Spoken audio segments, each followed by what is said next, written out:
no big depressions, no wars, nothing like that. But real wages have stagnated or declined for the majority for about 30 years. Working hours have gone way up. Benefits have declined.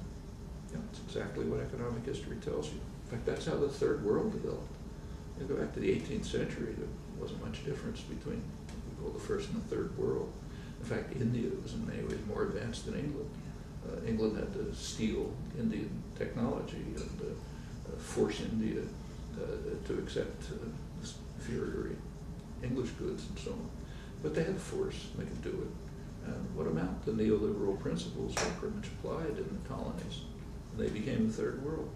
On the other hand, the rich countries completely violated. I mean, England, for example, finally turned to what they called free trade in 1846.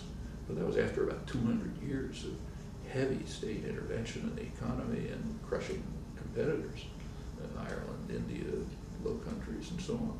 And then England was so far ahead of any other country, they were willing to accept some kind of free trade. But even that was very carefully qualified. So India was kept as a captive market, for example.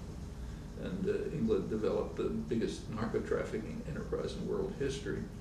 In fact, a lot of India was conquered for that purpose, so that they could gain an opium monopoly and break into China by gunboat and force themselves into the Chinese market. The Chinese didn't want their goods, thought they weren't good enough. Well, that's in the period of liberalism. And it's the same with the United States. The United States is the very highly protectionist country, the highest protection in the industrial world in the 19th century, and also the highest growth rate.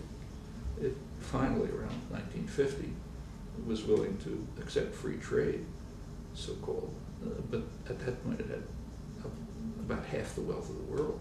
Nobody was going to compete, so fine, we're willing to compete. Nevertheless, as I say, they also hedged their bets.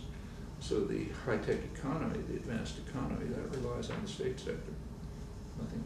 And if you look, even at the details, take, say, Reagan, a lot of rhetoric about markets. He was the most protectionist president in post-war history.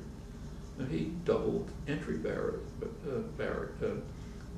to the U.S. market in order to save collapsing American manufacturing from the Japanese challenge, which is incidentally just what England did in the 1920s. They couldn't compete with Japanese production, so they just closed off the empire. Goodbye, free trade. It's fine as long as you win.